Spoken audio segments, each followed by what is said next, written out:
Hello, Oracles. Well, tomorrow we are going to be getting our production and delivery numbers, most likely. No specific schedule yet, but typically Tesla puts them out on the second of the month, right after the quarter ends, or in this case, after the year ends, usually around 10 to 11 a.m. Eastern Time.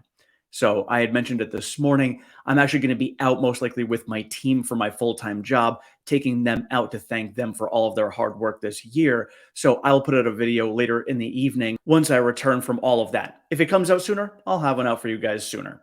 But today, what I'm going to do for you guys is go over my predictions for this year, the different things I think that we are going to see from Tesla, all the different numbers. I'm going to wait to give out all of my numbers for revenues, EPS, profits, all of that, just because I'm kind of waiting to see what Tesla is going to do with this EV tax credit now that we have gotten the official numbers and where Tesla stands with all of that.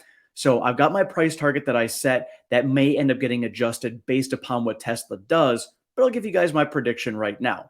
Also, today, we are going to go over the predictions that you guys had made earlier this year, and we are going to see who that winner is to see who wins the free merchandise from the merch store. So we will go over that later. And in the comments below, if you guys want to leave down there your predictions for a stock price at the end of this year, I will compile that list and we will do the same thing next year. Whoever is the closest, we will do a giveaway at that point. I don't know if we'll update it over the course of this year or not. We'll see. I gave you guys a few opportunities last year. I'll probably do the same thing this year. So first prediction that I have is production and delivery numbers. I think that we are going to be having 2.1 million vehicles getting produced and 2 million vehicles getting delivered. So we know that we have the Cybertruck that's coming out. The semi-truck, I'm anticipating we're going to have maybe 10,000 of those produced this year, based upon the fact that Elon says they're going to have 50,000 produced in 2024. I think 10,000 for 2023 is quite reasonable. I think the Cybertruck, we will see 30,000 of those getting produced as well. I'm anticipating the Cybertruck starting production and deliveries sometime around the July timeframe. So I don't know if they're going to start production like in May or June, and then first deliveries come in July, or how the timing is going to be. But I have a feeling it's going to be right at the end of Q2, beginning of Q3, that we see production and deliveries begin for the Cybertruck.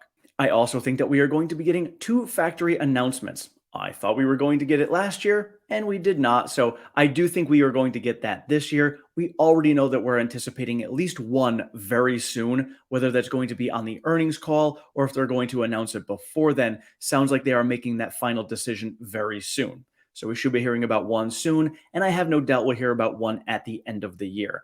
I have a feeling that one is going to be a North American factory. The other one is going to be Asia Pacific. I also think right around the Q4 earnings call time, we are going to be hearing about Tom Zhu getting a promotion, whether he actually gets an official Wall Street title like COO, Chief Operating Officer, or, maybe he's just going to get like Master Builder and that's going to be his title. I don't know what it's truly going to be, but I have a feeling he is going to be taking over the responsibilities for global production for the company, and we should be hearing about that very soon. I also think that right after the Q4 earnings call, we are going to be hearing from Moody's and getting their credit rating upgrade to investment grade. I have a feeling that once that happens, we are going to be seeing a lot more big money coming in the second half of 2023. Because what's going to end up happening there is a lot of big money does want to get into Tesla, but we know that there's a lot of cash sitting on the sidelines right now. There's a lot of people just not investing money. ARK has been diving in little bits every single day all week long last week. So I think we're going to see more people getting in as far as the larger institutions, especially once Moody's gives them that upgrade. So when we see that happen, I think at that point, big money is just going to sit back and say, all right, Tesla is now there. Now we just need to wait for the economy and the Fed to kind of stop doing all of this, let some of the dust settle. Probably around that March to May timeframe, the Fed is going to come out and say, all right, we are going to be pausing with the interest rates. They're going to leave them high and just watch inflation and watch the data come down to make sure that things are coming in line with high inflation.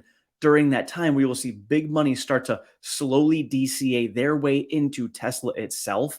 And then once the Fed comes towards the end of the year and kind of gives us an inclination that they are going to pivot, we'll see bigger money dump even larger chunks in at that point. I also think that maybe around that Q4 earnings call timeframe, end of the month of January, we are going to be getting the announcement for a buyback.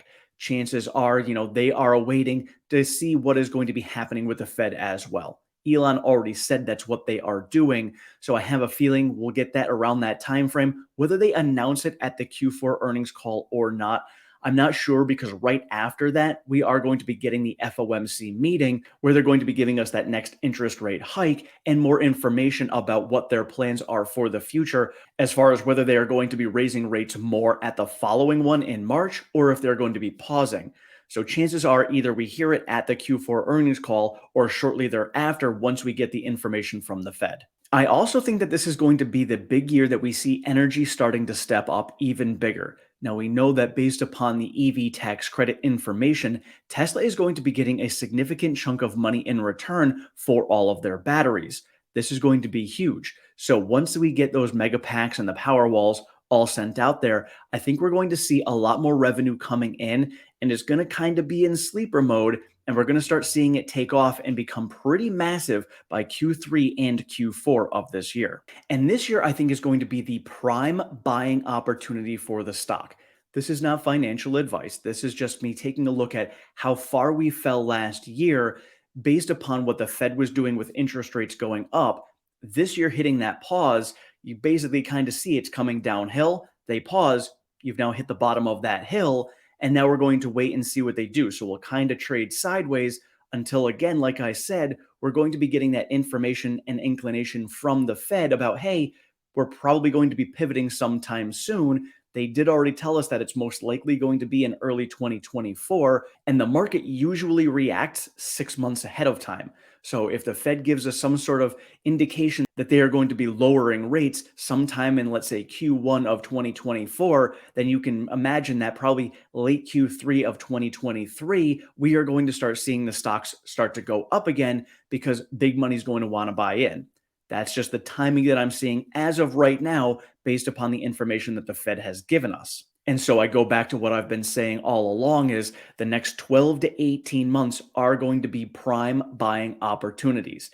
Even when the Fed gives us that indication of pivoting, we're not going to see a massive jump in the stock price. It'll start to climb up. Chances are we're going to see some sort of sell the news situation as well when the Fed does end up pivoting, whether it be the end of this year or beginning of 2024. We'll see a dip and then a V bounce out of that. So I think those are going to be the two best buying opportunities, are going to be between now and the time the Fed gives us that indication of a pivot, and then shortly after the pivot once we come down from there. So that's what I'm looking at for the best buying opportunities we could potentially have for maybe the next 10 years.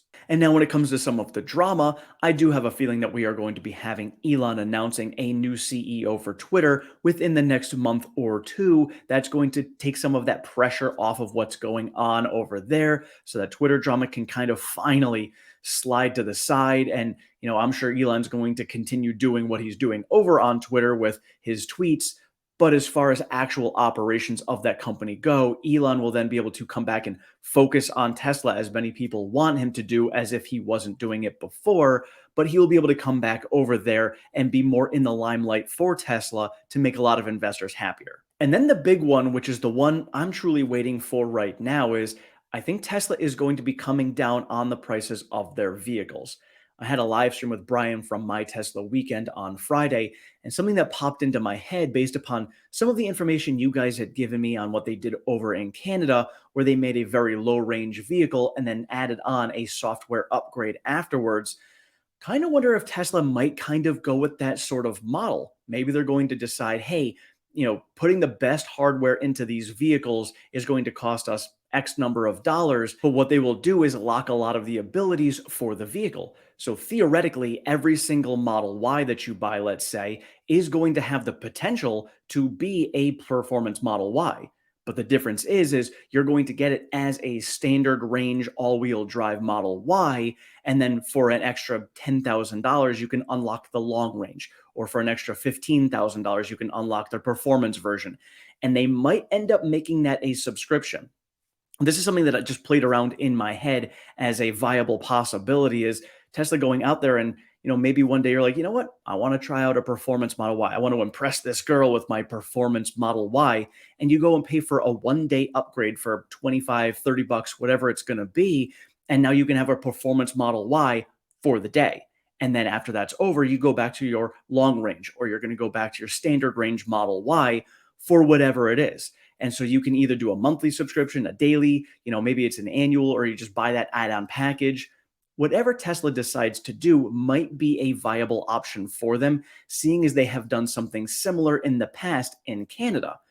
So whether they're actually going to do that or not, or if they're just going to come down on the prices, looking at the fact that it's going to be very consumer friendly when it comes to this EV tax credit, Tesla said they don't need it. We know that Tesla does not need this. And I know a lot of people are upset because it looks like Tesla's getting screwed. And I made a video saying that the IRS is screwing Tesla.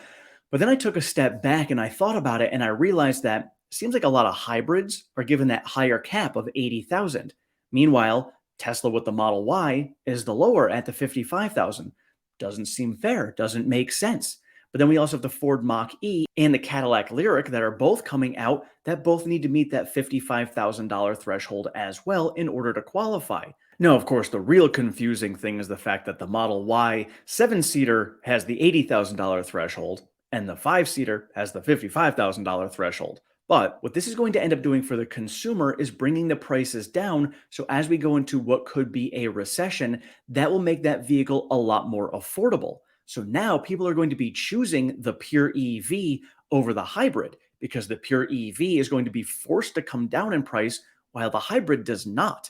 So yes, it's going to be difficult for the manufacturers, but we already know that Tesla has positioned themselves to be able to handle this better than anyone else. So this in turn could force price parity to come even faster than we thought because hybrids don't have to come down on their pricing, but pure EVs do. So now more people are going to buy pure EVs because in a recessionary time, they're going to want to spend less money. And the tax credit that they get for those hybrids isn't going to be able to match the tax credit they can get and the pricing they can get for that pure EV. So that's just the way my mind thought about it today. Again, I thought, like many other people, that Tesla's getting screwed. Why is this making sense? Why aren't they being transparent about this? And then I was like, from the consumer standpoint, it's actually really, really good for the consumer. And in the long run, could eventually force out ICE even faster and force out hybrids because people are going to be choosing EVs because hybrids don't have to come down on the prices. And if people do end up coming down on those hybrid prices, that means they're going to be making even less profits on those as well. So, looking at this, the IRS actually put legacy auto in a much more difficult situation than Tesla. Tesla, like we said, is already prepared for this. They can take those hits. Their margins will still probably be at least 25%, even if they do come down on the price of the Model Y, and then they can get creative with those software unlocks. So just some ideas that I'm bouncing around in my head that could be a prediction that plays out this year. And so with all of that, I had mentioned it this morning, my price target prediction for the end of 2023 right now is $346. So again, you guys can leave your predictions in the comments below. I will compile that list and then we'll see as the year plays on. And if I think it's very skewed off base, then we will come back and revisit that. And I'll do another video where we can kind of update our targets as we did this year. But currently right now it is $346. Now, if you guys are members or patrons, I do update those on a weekly basis. So when we do get information from Tesla as to what they are going to be doing with pricing, I will make that adjustment so you guys can see there. And then I'll update it on here on a monthly basis so everyone can see. And now for the big giveaway. This is something that we had updated last in October with all of the price targets that you guys had given out. The big winner is the one that a lot of people on here seem to find to be a troll in the comments. And quite honestly, he comes up with some good ideas. Sometimes he is quite annoying and is a troll, but he does come out with some valid stuff. And he is the one who won. Bruno Hegley, you are the winner of the giveaway. $160 price target is what you had. You came the closest. So the price, as we know at the end of this year, was $123. Bruno was the closest. So Bruno, you can reach out to me. We'll discuss what you would like me to make for you in the merch store, because I'm pretty sure you're not going to want any of the merch that I currently have because it's all Tesla related. So we will discuss and see what you want. But congratulations, Bruno. You, with your mindset of being on the bearish side of things, ended up being correct this year, so congratulations. And you guys can share too what other predictions you guys have for 2023 for Tesla, what you think they may announce, what other numbers you think they're going to be hitting. Again, I'm kind of waiting for Tesla to come out with some information on pricing before I give out my predictions for all of the, average selling price, my revenues, my profits, all of that stuff I'll share with you guys once I get some more information from Tesla based upon what they're going to do for pricing for this EV tax credit. Thank you all so much for watching. I appreciate all of your support and feedback. If you have not subscribed, please do so down below. Sign yourself up for notifications. I am over on Twitter at OracleTim1. I share all of the latest Tesla news, pertinent stock market information, and all of my daily trades. We do have a Discord chat. That link is down in the description. And if you'd like to support the channel any further, we do have a membership program and a Patreon. Those links are also in the description. Thank you so much. Have a great one.